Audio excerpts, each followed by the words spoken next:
अस्सलाम वालेकुम नाज़रीन, प्रोग्राम एग्री बिजनेस के साथ मैं हूं आपका मेज़बान डॉक्टर अमजद बुखारी। नाज़रीन, आपको पता है कि गंदम हमारे यहाँ बड़ी अहम फसल है। हम गंदम को संभाल कर रखते हैं, पूरा साल चलाते हैं। बल्कि हमने माजी में देखा कि अब गंदम बड़ी कीमती होगी। माजी में हम अगर फ़कीर भीख मांगने आता था तो उसको पैसों के बजाय गंदम दे देते थे। गंदम बार्टर के तौर पर भी इस्तेमाल होती थी। गंदम दे के दुकान से हम सौदा साल खरीद लेते थे। ये एक बड़ा असासा है। इसी तरह एक और बड़ा असासा दूध है। हमारे यहाँ जो मवेशी हैं, दूध देने वाले जानवर हैं, उनसे हम दूध हासिल करते हैं, दूध को बेचते हैं। फिर वो मवेशी जो दूध देने वाले हैं, वो सारे मवेशी, वो खुद भी एक बड़ा असासा है। तो अगर हम दही असासे को देखें, जहाँ पर लोग जो है, जिनके पास ऐसे समझ लें कि ये नेट की सूरत में मौजूद है, तो ये दोनों चीज़ें हैं। एक गंदम है और उसके साथ साथ जो है वो मवेशी हैं, माल मवेशी हैं, और ख़ास तौर पर दूध देने वाले मवेशी हैं। तो ये बहुत अहम असासा है और इनसे हमारी ख़वातीन की ज़िंदगी भी जुड़ी हुई है। ख़वातीन जो देहात में घरों तक महदूद होती हैं या फिर खेत तक महदूद होती हैं, और उनकी आमदनी और उनके वसाइल इन्हीं दोनों चीज़ों पर मरकूज़ है कि वो गंदम जो उनके घर में हर वक्त दस्तयाब है, उससे अपने रोज़मर्रा के मामला चलाती हैं, या फिर वो माल मवेशी हैं और उनसे हासिल होने वाला दूध है जिससे रोज़मर्रा के मामला चलते हैं। लेकिन कुछ अरसे से इन सारे जो शोबे हैं, दोनों गंदम का शोबा भी और माल मवेशी का शोबा भी, इसमें एक कारपोरेट कल्चर का इजाफा हुआ है। कुछ ऐसे लोग शामिल हुए हैं जिन्होंने आके इसको एक वसी पैमाने पर कारोबार करने की कोशिश की है। जैसे अब हम देखते हैं हमारे यहाँ गंदम वाफिर मौजूद होती थी, हर घर में गंदम मौजूद होती थी। अब हम देखते हैं कि लोग आटा खरीदने के लिए, देहात के लोग भी आटे के लिए लाइनों में लगे होते हैं या दुकानों पर जाके आटा खरीद रहे होते हैं। पहले ये मंजर नहीं होता था। और यही सूरत हाल देहात में दूध के हवाले से, मवेशियों के हवाले से भी है कि दूध खरीदने के लिए भी लोग जो है वो लाइनों में हैं या बाज़ार में जाते हैं, वहाँ से खरीद के लेकर आते हैं, या टेट्रा पैक दूध खरीद लेते हैं। हमारी देहात में भी दुकानों पर जो है अब वो टेट्रा पैक बिक रहा है, जहाँ हमारे पास वाफिर दूध होता था।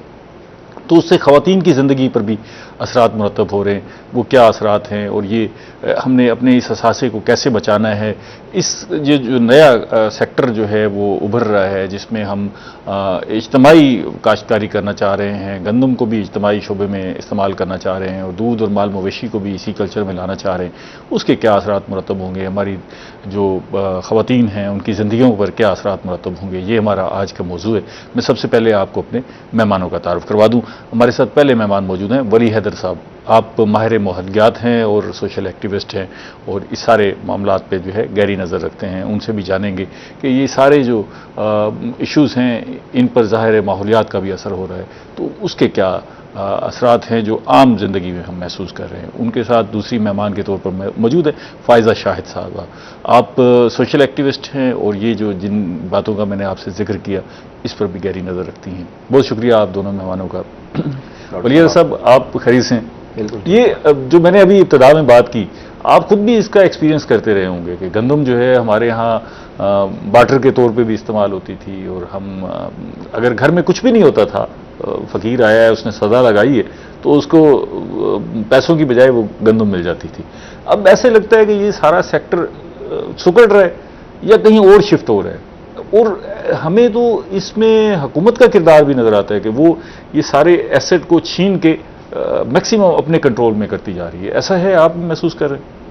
बहुत शुक्रिया डॉक्टर साहब, आपने बहुत अहम मौजू की तरफ इंट्रो में ही अपने बात की है कि न सिर्फ ये आपने कहा कि बाटर के तौर पे इस्तेमाल होता था, फ़कीर को देते थे, बल्कि आप दही समाज में अभी भी जाएं, अभी भी बहुत सारे दही समाज में, देहातों में जाएं, तो साल भर का जो उनके घर में नाई आता है बच्चों का हजामत करने के लिए, बड़ी अहम बात तो वो जब नाई है, मोची है, कसाई है, वो और जो खाना पकाने के लिए, शादियों के लिए और दीगर तकरीबात में जो पकाने वाला आता था, उसको भी साल में जब गंदम उतर जाता है उसमें वो गंदम दी जाती थी। तो ये हमारा कलेक्टिव समाज था, दही समाज था, उसको तोड़ा गया है बाकायदा एक साजिश के तहत, और सरमायादार ममालिक खुसूसन अमेरिका और यूरोप के ममालिक ने, और ये सिलसिला पाकिस्तान में सबसे पहले शुरू। क्या फ़ायदा है इसको तोड़ने का? अच्छा, मैं ये उसी तरफ आ रहा था। सबसे पहले पाकिस्तान में ये शुरू हुआ सब्ज इनकलाब, ग्रीन रेवोल्यूशन की एक डेवलपमेंट, एग्रीकल्चर डेवलपमेंट पॉलिसी थी अयूब खान के दौर में। उसमें ये कहा गया कि चूंकि आबादी बढ़ रही है, ज़मीन तो उतनी है, और उस खुराक की जरूरत को पूरा करने के लिए हमें हाई यील्डिंग वैरायटीज या बीज चाहिए। ठीक है, पैदावार ज्यादा से ज्यादा चाहिए। अब उस चक्कर में हुआ कि उन्होंने नई बीजें इजाद की, पहले उन्होंने हाई यील्डिंग वैरायटीज लाई, फिर हाइब्रिड लाई, अब जेनेटिकली मॉडिफाइड सीड ला रहे हैं। उसके बाद उसके साथ ही उन्होंने पूरा पैकेज है, खाद, पेस्टिसाइड और इसके साथ पूरा नहरी निज़ाम, इस पूरे पैकेज के साथ कॉर्पोरेट सेक्टर आया ताकि जो देहात का किसान है, खुसूसन छोटा और ज़मीन किसान, खुसूसन औरतें जो खुद मुख्तार हैं ज़री पैदावार में, वो कंपनियों के मोहताज हो जाएं। इसका फायदा क्या हुआ, आपने बहुत अहम बात की। अब ये पूरा शोबा जो मार्केट से लिंक नहीं था, अब उसको हर साल अपना बीज मार्केट से लेना है। पहले क्या होता था, आपने जैसे कहा कि बीज उसके पास अपना होता था, जो उसमें से अच्छे दाने होते थे वो संभाल के रखता था, अगले साल वो इस्तेमाल करता था। ना सिर्फ वो अपने लिए इस्तेमाल करता था बल्कि उसके दूसरे किसान दोस्त भाई और गांव के दूसरे लोग, अगर कोई अच्छी फसल होती है, उस दाने उतरे, वो उससे लेकर अपने बीज के तौर पर इस्तेमाल करते हैं। लेकिन अब ये जो वैरायटीज हैं वो दोबारा पैदावार नहीं देती या साल ब साल उसकी पैदावार कम होती जाती है। इसलिए अब ये मुनाफे का कारोबार शुरू हो गया। वो कहता है, एक बहुत बड़ा कॉपरबर एक राइटर है, फर्स्ट द सीड, उसने किताब लिखी, उसने कहा कि साइंस को मैनिपुलेट करके एग्रीकल्चर में ज़राअत के शोबे को प्रॉफिट के लिए खोल दिया गया, मंडी के लिए खोल दिया गया। अगर ये ज़्यादा पैदावार की लालच नहीं दी जाती तो हमारा किसान इस तरफ नहीं आता। अच्छा, मैं आपसे आखिर में, प्रोग्राम के आखिर में आपसे तजवीज़ भी लूँगा, आपसे भी जानना चाहूँगा कि आखिर आपके ज़हन में क्या मॉडल है। देखिए, हमने तो ये देखा ना कि अमली तौर पर आबादी बड़ी तेज़ी से बढ़ रही थी, अब हमारी आबादी 25 करोड़ को टच करने लगी है, ये नई मरदमशुमारी के मुताबिक। तो हमें हमारी खुराक की ज़रूरियात भी वैसे ही है ना, मैं बताऊँगा, इसमें भी कोई शक नहीं कि वो बढ़ रही थी। अगर हम इस शोबे की तरफ और इस हाइब्रिड बीज और नए वैरायटीज़ की तरफ ना जाते तो फिर हमारी पैदावार बड़ी महदूद होती और फिर हमें ज़ाहिर है ये इश्यूज़ भी होने थे कि हम अपनी खुराक की जो ज़रूरत है वो पूरी न कर पाते। मैं ज़रा फायजा साहब से शामिल करूँ। अच्छा, ये अभी हमने जिन बातों का जिक्र किया, इससे जो हमने देखा है कि जो बराह रास्त मुतासरा शोबा है या जो लोग हैं वो हमारी ख़वातीन हैं और बच्चे हैं, जो जिनको हम ज़्यादा वल्नरेबल भी शुमार करते हैं सोसाइटी में। तो इस सारे पहलू में भी हमने देखा कि उनकी ज़िंदगी ज़्यादा मुतासर हुई क्योंकि उनकी इन दोनों शोबों में बराह रास्त एक्सेस थी, उनके पास इनका कंट्रोल भी था, तो वो कंट्रोल निकल गया, वो खुद भी मरून मिन्नत हैं किसी के और वो सारा कुछ लाते हैं। आपका बहुत शुक्रिया, आपने इतने अहम टॉपिक पे मुझे बोलने का मौका दिया। मैं औरत के हवाले से ही ज़्यादातर बात करने की कोशिश करूंगी और मैं सबसे पहले ये बात करना चाहूंगी कि हमारे जो 5% हैं लोग, उनके पास 64% ज़मीन है पाकिस्तान की, और जो 95% है उनके पास सिर्फ 36 है, और इस 36% में से भी औरतों का हिस्सा सिर्फ 2% है जमीन के हवाले से। ठीक है। दूसरी बात ये आ गई कि जब 1960 में की दिहाई में जब ग्रीन रेवोल्यूशन आया, उस टाइम पे खुशहाली का ही नारा लगाया गया और प्रोडक्शन का नारा लगाया गया कि प्रोडक्शन रहेगी, लेकिन उसके नतीजे में हम लोगों को क्या मिला, खुसूसन औरत को क्या मिला। अगर हम औरत की बात करें, एक तो हमें बंजर जमीन मिली, ठीक है, बंजर जमीन मिल गई, बीज औरत के हाथ से चला गया, वो नापैद हो गया, हमारे देसी बीज खत्म हो गए। अब सवाल यह है कि खेतों में काम कौन करता है? मशीनरी तो चलो आई, कट गई, मर्द के हाथ में होता है जी, इतनी मुस्ताजरी है, इतना ठेका है, या अपनी जमीन है या नहीं है, लेकिन बीज लगाती कौन है, बीज को काटती कौन है, फसल को काटती कौन है? तो फायदा साहब आमतौर पर देहात में ये देखा है कि मर्द जो है वो आराम से बैठा हुआ है, हाँ जी, अच्छा, उसकी तवज्जो जो है वो कहीं जमगटे में बैठे होंगे, 5, 7, 10 लोग इकट्ठे होकर गपशप लगा रहे होंगे और सारा बोझ जो है खवातीन की तरफ। जी, मैं उसी तरफ आना चाह रही हूँ कि देखिए, अब कॉटन जो है वो पिकिंग खवातीन कर रही हैं, गंदम भी वही काट रही हैं। अब पहले हमारी देसी कॉटन होती थी तो वो उसमें इतनी ज्यादा बीमारियां वगैरह नहीं होती थी। अब जब ये बीटी कॉटन आई तो उसकी पिकिंग तो औरत ही कर रही है, तो उसको जो मुतासिर जो हो रही है, जो सबसे ज्यादा मुतासिर हो रही है, बीमारियां जो लग रही हैं, उनके किसी के हाथ कट जाते हैं, जख्मी हो जाते हैं, वो सब औरत ही बर्दाश्त कर रही है। और उसको हिस्सा क्या मिल रहा है? हिस्सा तो जिम्मेदार या घर के मर्द वो सब ले जाते हैं। तो मेरे ख्याल से वो ही मुतासिर करके आती है, उसके पैसे भी मैंने देखा कि मर्द जाके ले आते हैं। हाँ जी, मतलब जो मजदूरी वो करके आती है उसकी पैसे, उसकी उजरत भी जो है वो घर का मर्द। एक तो उनके नाम ही जमीन है, मैंने आपको जैसे पहले बताया ओनली 2% है। ठीक है, 2% में से भी, और जो बाकी जो मजदूर खवातीन हैं, आपके ख्याल में क्या जो विरासत है वो मुंतकिल नहीं हो पा रही? या इसमें खवातीन को खरीदारी का अख्तियार नहीं दिया जा रहा, क्या हो क्या रहा है? देखें, बेसिकली बुनियादी जो मसला जो है वो जमीन है, बुनियादी मसला जमीन ही है। जब 5% के पास 64% है और 95 के पास 36 है और इसमें से भी 2% के पास, मैंने बार बार इस चीज पे जोर दे रही हूँ, तो आप जमीन की मुनसफाना तकसीम कर दीजिए ना। आप औरतों को, जैसे आप प्रोडक्शन का नारा लगा रहे हैं, तो तकसीम कर दीजिए जमीन। जब उनके पास अपनी जमीन होगी, मुस्ताजरी का उनके पास बोझ नहीं होगा, जो उनके ऊपर कर्जे का बोझ है, अब बीज भी खरीदना पड़ रहा है, खाद तकसीम कैसे कर दीजिए? ये हमारी हुकूमत को चाहिए, सरकार को चाहिए। उसको कैसे, मतलब विरासत जो है, जो नहीं, विरासत नहीं है, जो हमारी जैसे अब लैंड रिफॉर्म हुआ था, ठीक है, लैंड रिफॉर्म आप चाहती हैं कि लैंड रिफॉर्म्स के जरिए तकसीम कर दीजिए? लैंड रिफॉर्म हो, लेकिन मुसावियाना और मुनसिफाना बुनियादों पे होना चाहिए। लैंड रिफॉर्म तो पहले भी हुआ था। आप जरा सोच के हमें बताइएगा कि इसका फार्मूला क्या होना चाहिए ना, मतलब अगर ये भी एक तूफान बर्पा हो जाएगा ना जी, हम अगर सिर्फ खवातीन को ये तकसीम करना शुरू कर दें, तो इसके लिए कोई ऐसा रास्ता हो ना, कोई दरमियानी रास्ता हो कि मर्द भी मज़ाहमत ना करें और खवातीन को भी मिले। लेकिन मर्द मुजाहिमत क्या, मर्दों के पास तो ऑलरेडी 98% तो मर्दों के पास ही है, तो उनसे छीनी जाएगी ना जी, उनसे लेके आप जो जमीनें बंजर भी पड़ी हुई हैं, ठीक है, वो भी दे सकते हैं। वो ये कैपेबिलिटी रखती हैं कि वो इसको काश्त ला सके। अब माल मवेशी आपका कौन संभाल रहा है? आपकी ज़राअत कौन संभाल रहा है? और हमारी 5000 साल जो पुरानी जो हमारी एक तारीख है, वो किसने संभाली है? बंजर जमीन को जेरे काश्त लाना, वहां पर चलाना, ऐसा नहीं कह सकते, चलाना और बुलडोजर चलाना, ये तो जाहिर है ऐसा नहीं कह सकते कि सिर्फ औरत ही सब कुछ कर सकती है, लेकिन ऐसा भी नहीं है कि ज़राअत और माल मवेशी औरत के बगैर मुकम्मल है। ठीक है, ठीक है, दोनों बातें हैं। तो और रियासत अपना किरदार अदा करे, रियासत अपना सीधी सी बात है, ठीक है। लेकिन इस पे मैं आपसे पूछूंगा जरूर कि वो फार्मूला आपके जहन में कुछ हो। इस पे मजीद बात करते हैं, एक छोटी सी ब्रेक ले लें। नाजरीन हमारे साथ रहिएगा, मिलते हैं एक छोटी सी ब्रेक के बाद।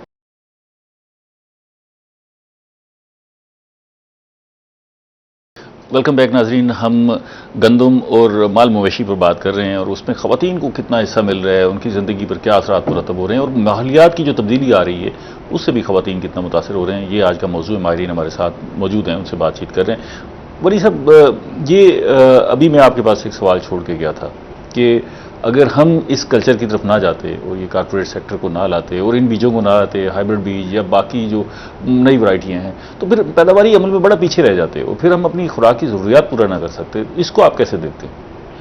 डॉक्टर साहब, ये आपको क्या बताऊँ, ये सबसे बड़ा मिथ है। अच्छा, आज भी पाकिस्तान की जो रिक्वायर्ड गंदम की ज़रूरत है उससे ज़्यादा हम पैदा करते हैं।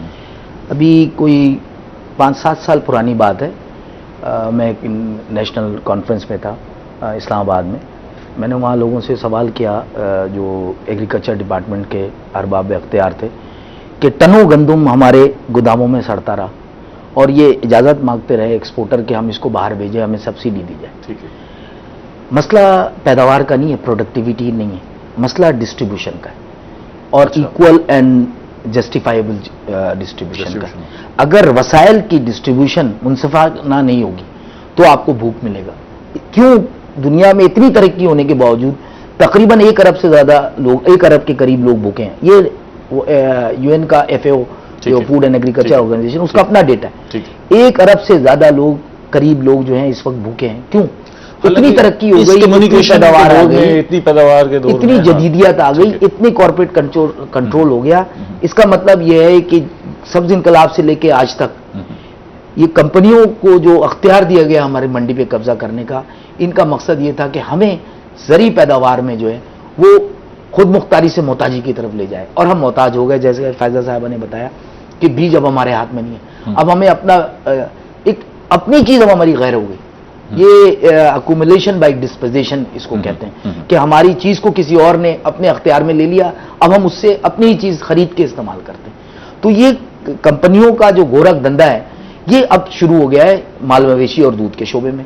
जिस तरह से ये सेक्टर में ज़राअत के शोबे में हम खुद मुख्तार थे, अभी आप खुद कह रहे थे कि माल मवेशी और दूध में हम खुद मुख्तार हैं, लेकिन WTO वर्ल्ड ट्रेड ऑर्गेनाइजेशन और उसके दीगर जो कवानीन है मुल्कों को पाबंद करते हैं कि वो अपने कवानीन तब्दील इस तरह करें कि गैर मुल्की कंपनियों को, सरमायादार मुल्कों की कंपनियों को यहाँ अपनी चीज़ें बेचने में आसानी हो। चूंकि दूध का शोबा, हमारा जो खुला दूध है, फ्रेश मिल्क जो है, वो 97% हमारे छोटे और बेजमीन किसानों से आता है। सिर्फ 3% जो है ये कंपनियों का दूध बिक रहा है। अब इनको लग रहा है इतनी बड़ी मार्केट है, 97% मार्केट, उसको कैप्चर कैसे किया जाए? ये प्योर फूड लॉ उसका एक जरिया है कि पेस्चराइजेशन की कवानीन बनाया जाए, प्योर फूड लॉ के रेगुलेशन लगाया जाए, ताकि आम किसान, खुसूसन औरतें, छोटा बेजमीन किसान, जिसका रोजगार, जिसकी जिंदगी, जिसका समाज, जिसका रहना, जिसका जीना ज़राअत और माल मवेशी से और उसके दूध से, वो उसके हाथ से निकल के मुनाफा बख्श कंपनी को पास चला जाए। अच्छा, और इसमें सबसे आगे जो मल्टीनेशनल कंपनी है, नेस्ले है, फ्रिसलैंड कंपीना है, जो नेदरलैंड की तंजीम, जिसको एंग्रो ने खरीद लिया है अब, और ये बड़े पैमाने पे वर्ल्ड बैंक का एक इदारा है। आपका खर्चा है कि ये एक कब्जे की कोशिश है इस सारे सेक्टर पर? कब्जे की कोशिश नहीं है। मैं आपको डॉक्टर साहब बताऊं, डॉक्यूमेंटेशन में आपको प्रोवाइड कर दूंगा। ठीक है। वर्ल्ड बैंक का एक इदारा है, झेली इदारा है, इंटरनेशनल फाइनेंस कॉरपोरेशन, उसने पाकिस्तान के ज़रूरी शोबों को कहा कि माल मवेशी और दूध का सेक्टर जो है वो डेवलप नहीं है, अंडर डेवलप्ड है। उसके लिए पाकिस्तान में सरमायाकारी, उसकी ग्रोथ के लिए उसने पैसे दिए। इसमें शक भी नहीं है। नहीं, मैं आपको बताऊं क्या है। इंटरनेशनल फाइनेंस कॉरपोरेशन, जो कि वर्ल्ड बैंक का इदारा है, उसने फ्रिसलैंड कंपीना को पैसे दिए कि पाकिस्तान में डेयरी सेक्टर की ग्रोथ को गया, और उसने उस पैसे से एंग्रो को खरीदा। ठीक है।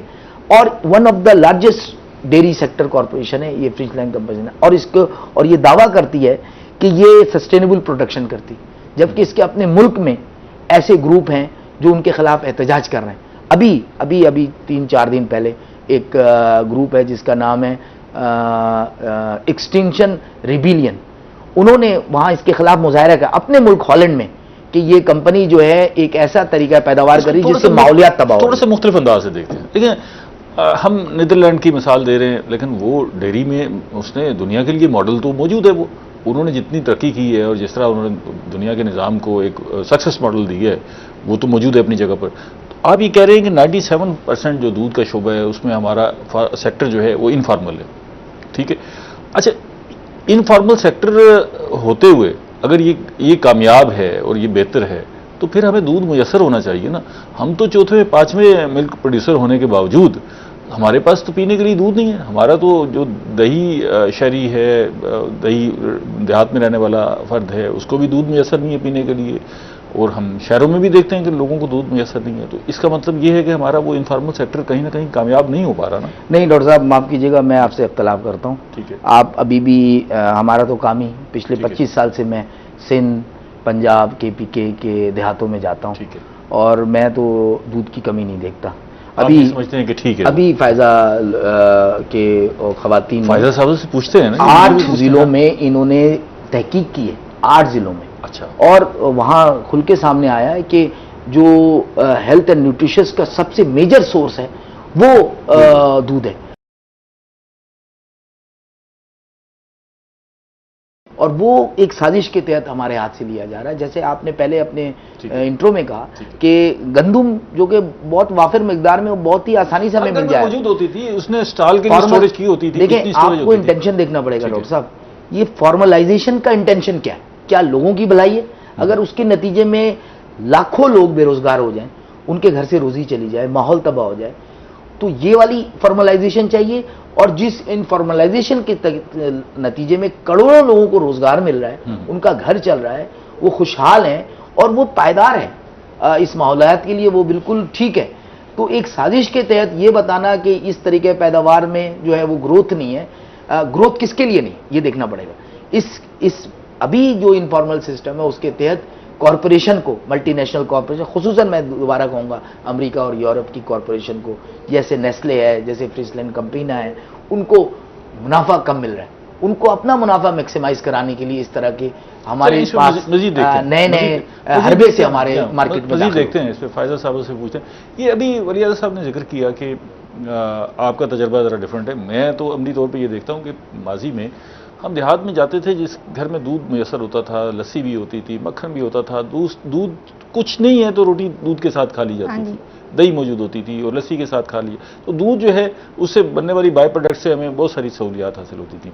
लेकिन अब हम अमली तौर पर जब भी देहात में जाएँ तो उनके पास दूध नहीं होता। इसी देहात में जाएँ तो वो दूध नहीं है, वो बाज़ार से आपके लिए कुछ ना कुछ खरीद के ला रहे होंगे, और अब तो कोल्ड ड्रिंक्स भी जो है ना वो दुकानों से आते हैं। तो आप डॉक्टर साहब ये वलीअहद साहब कह रहे हैं कि आपने अमली तौर पर वहाँ पर सिंध में देखा है कि नहीं लोगों के मैं तकरीबन पिछले 10 सालों से छोटी और बेज़मीन किसान औरतों के साथ काम कर रही हूँ। और जैसे कि बताया वली साहब ने कि मैंने तकरीबन 8 ज़िले जिसमें मानसेरा, दीर, राजनपुर और हमारा मुजफ्फरगढ़, मुल्तान, साहिवाल है, यहाँ हमने तहकीक की है। और पिछले अगर 10 सालों को भी देखा जाए तो जो हमारी ये बुनियादी चीज़ें हमारे वहाँ गांव में औरतों के लिए ये कोई नई चीज़ नहीं है। उनके पास माल मवेशी हैं और वो उससे बाय प्रोडक्ट्स बनाते हैं, और बाय प्रोडक्ट्स में जैसे दूध, दही, लस्सी, मक्खन, घी, ये आम चीज़ें हैं, आम चीज़ें हैं। ये उनके लिए खुराक है, और वो खुराक से, और इवन जैसे आपने बताया अगर सालन नहीं भी होता तो उन लोगों को इस चीज़ की परेशानी नहीं होती है कि हम लोग इसके लिए। आप जिस तरह कह रहे हैं कि अब ये चीज़ें कम होती जा रही हैं, तो ये कम चीज़ें जाके जो कड़ियाँ जो हैं वो लास्ट में कंपनियों और कॉरपोरेट ज़रात से ही जाके मिलती हैं। अब हमारी अगर एक छोटी बेज़मीन किसान औरत है, वो अगर एक मिसाल दी जाए 4 कनाल ज़मीन है, वो 4 कनाल ज़मीन लेती हैं सिर्फ और सिर्फ किस लिए? चारा लगाने के लिए, और अपनी माल मवेशी को खिलाने के लिए, और उससे दूध हासिल करने के लिए, और अपने बच्चों को, अपने घर वालों को ये चीज़ें मुहैया करने के लिए करती हैं। अब सिर्फ सवाल ये है कि सिर्फ उनके पास वो खुराक का जरिया नहीं है, माल मवेशी खुराक नहीं है, उससे वो ईंधन भी ले रही हैं, ठीक है, उससे भी उनकी माशी तौर पे वो मुस्तहकम है, ठीक है, वो अपनी फसलों को खाद भी मुहैया कर रही हैं, वो उनकी माशी तौर पे उनकी मुस्तहकम है। तो ये चीज़ें तो उन लोगों के साथ साथ हैं, और ये चीज़ें अभी नई की नहीं है, ये 5000 साल पुरानी, उससे भी ज़्यादा पुरानी हमारी तारीफ है, और वो सिलसिला चला आ रहा है। लेकिन अब ये जो ऑस्ट्रेलियन गाय और ये सब लेकर आ रहे हैं, ये उन चीज़ों को डिस्टर्ब कर रही हैं, ये हमारी नस्लों को डिस्टर्ब कर रही हैं, और मसला प्रोडक्शन नहीं है। ठीक है, मैंने जहाँ तक देखा है, अगर हमारे पास ज़मीन हो, आप ज़मीन दे दें, वो चारा लगाएंगे, अगर जानवर को अच्छी खुराक दें तो उसकी प्रोडक्शन भी अच्छी होती है। जरूरी नहीं है। मालियत का जिक्र किया कि ज़मीन की मलकियती हकूक जो है वो तो चारा लगा पाएंगे के पास नहीं है, ठीक है ना जी। उसकी जो इनकम है वो भी मेल हेड्स के पास चली जाती है, और वहाँ पर जो मलकियत का मामला है और उसकी जो ज़मीन की मालियत है वो भी ओन करता है मेल मेंबर।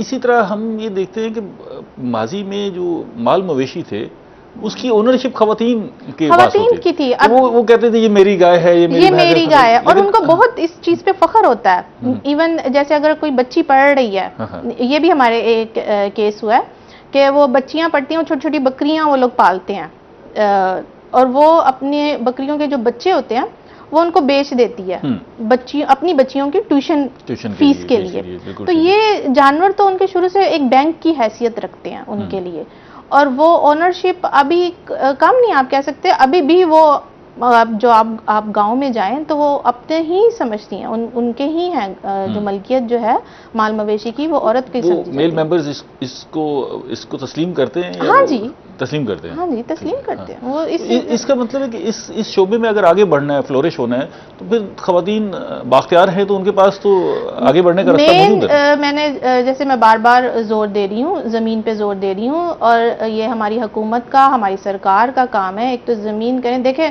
अगर हमारी जो अभी हम चौथा बड़ा मुल्क है पाकिस्तान दूध पैदा करने में, ठीक है, ये किसने बनाया? क्या बड़े जागीरदारों ने बनाया? हमें तो ऐसा लगता है कि ये सरमायादारों ने बनाया। मेहरबानी की हुई है, मेहरबानी नहीं की, ये हमारे जो अल्लाह ताला की भी मेहरबानी है। अल्लाह ताला की मेहरबानी के बाद ये हमारी छोटी बेजमीन किसान औरतों की मेहरबानी है, ठीक है, बड़े जागीरदारों की मेहरबानी नहीं है, सरमायादारों की नहीं है, और ये कारपोरेट ज़रात की ये जो कंपनियां हैं इनकी मेहरबानी नहीं है, ये हमारी औरतों की मेहरबानी है।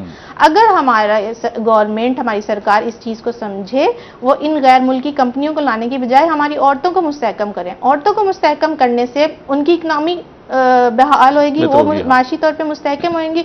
जब वो माशी तौर पे मुस्तहकम होंगी तो हमारा मुल्क माशी तौर पे मुस्तहकम होगा। और वो जो शोबा है माल मवेशी का और दूध पैदा करने का, उसमें भी मजीद तरक्की करेंगे आप। इस पर मजीद बात करते हैं, एक ब्रेक ले लें। नाज़रीन हमारे साथ रहिएगा, मिलते हैं एक छोटी सी ब्रेक के बाद।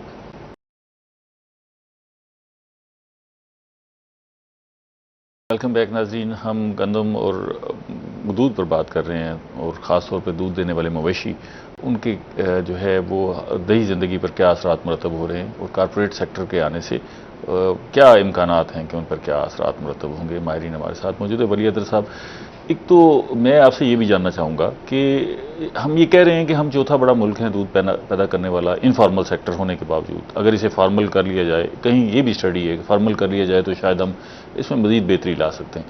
आपको आखिर खदशात हैं क्या कि कॉरपोरेट सेक्टर के आने से ये नुकसानात हो जाएंगे? वो स्पेसिफिक क्या खदशात है? देखिए, मेरा ख्याल से जब से हम इस प्रोग्राम को शुरू किया हम वो बता रहे हैं कि खदशा ये है, जैसे आपने खुद कहा कि दूध में औरतों का कब्जा है।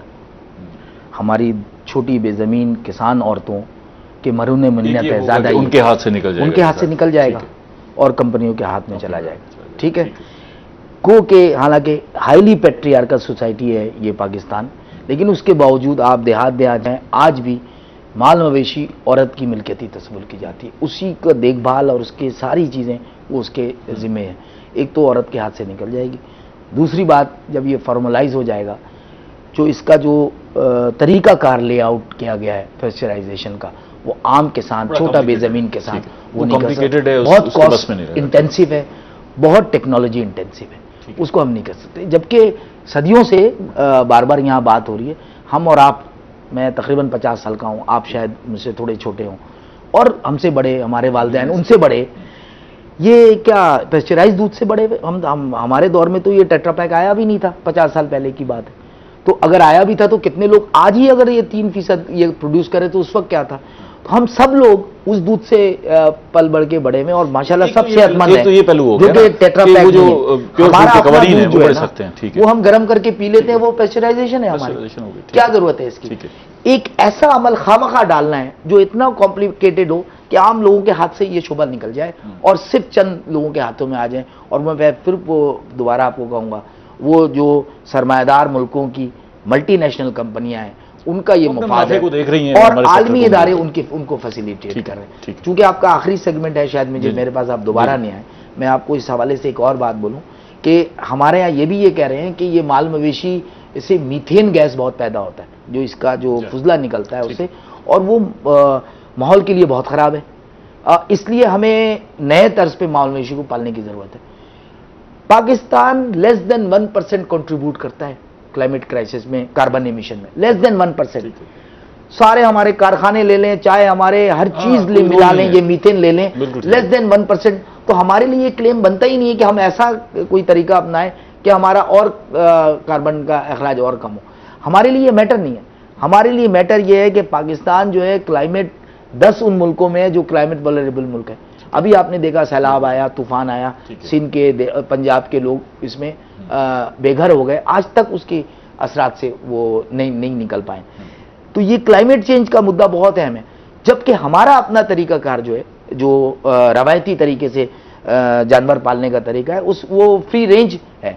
उसमें ये आप देखते होंगे तस्वीरों में कि हर एक जानवर जो है एक केज में, एक कैद में है लोहे के, इसमें एक ख़ास टेम्परेचर में उसको रखा जाता है। उसमें एनर्जी ज़्यादा इस्तेमाल होती है, फॉसल फ्यूल ज़्यादा इस्तेमाल होता है, वो क्लाइमेट के लिए ज़्यादा ख़तरनाक है, माहौलियात के लिए। हमारा जो तरीका है पैदावार है वो ये इस बात का सबूत है। आप देखें, ओवरऑल लेस देन 1% हम क्रिएट करते हैं, कार्बन एमिशन करते हैं। तो हमें इन चीज़ों में सिर्फ इसलिए लाया जा रहा है कि ये ट्रैप करके किसी तरह से हम अपने जो इस माल मवेशी के शोबे में और डेयरी सेक्टर में, दूध में खुसूसन, जो हमारा एक खुद मुख्तारी है, ये खुद मुख्तारी हमारे हाथ से चली जाए। और इवन उनका फजला जो है, जिनमें हम ये कह रहे हैं कि गैसेस से नुकसान हो सकता है, माहौलियात को जो है वो डैमेज कर सकते हैं, वो तो रिसोर्स है, उसको तो हम बायोगैसेस से सारा कुछ जो है ईंधन के तौर पे भी इस्तेमाल कर सकते हैं। वो रिसोर्स है और उस रिसोर्स को भी हम ज़ाया कर रहे हैं। वो गोल्ड है हमारे लिए।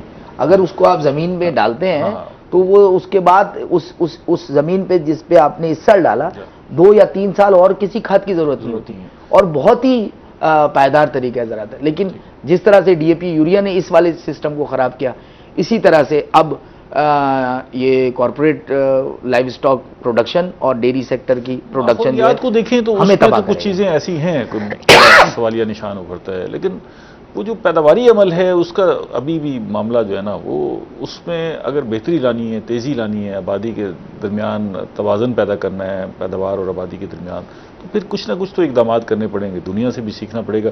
फाइज साहब, आप ये बताइएगा कि एक तो ये पहलू वली साहब ने जिक्र किया कि इसमें जो माहौलियात को ख़राब करने के जो पहलू हैं उनका जिक्र किया। एक माहौल हमें ख़राब कर रहा है जो जिसमें जैसे हमारा हिस्सा नहीं है कार्बन में, लेकिन जो उसके असरात हैं उसमें हमारा जो है शेयर बहुत ज़्यादा है और हम मुतासरा अफ्रीकैन में कोई 5वें-6ठे नंबर पर पहुंच गए हैं अपना।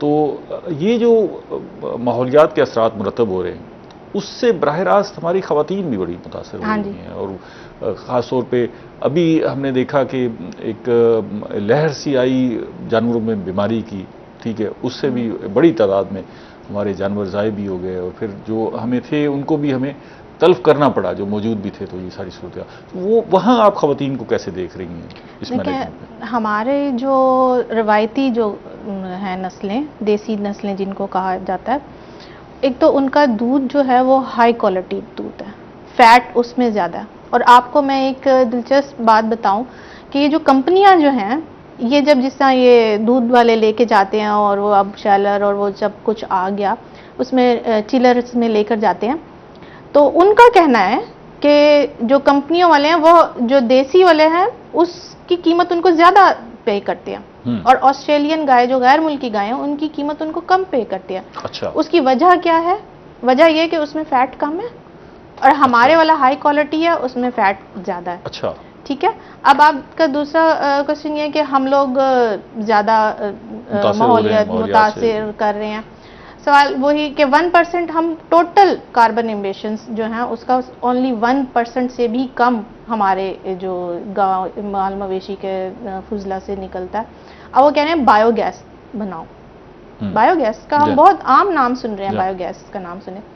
जब हम अपना ही वो खुद मुख्तारी है ना हमारी औरत के पास, वो लेकर आती है अपना बाड़ा वगैरह साफ करती है और उसी को ईंधन के तौर पे इस्तेमाल कर लेती है, खाद के तौर पे इस्तेमाल कर लेती है। अब दे दिया फॉर एग्जांपल कंपनी को दे दिया, अब उन्हीं से हम बायोगैस खरीदें, हमारी ही चीज हम ही से लेके बेच के उसको फिर हम पैसों से फिर हम वापस से पैसों से खरीदें। ये same case, same as it is जो हमारी ज़राअत के साथ हुआ है वो ही सेम हमारे माल मवेशी के साथ करना चाहते हैं।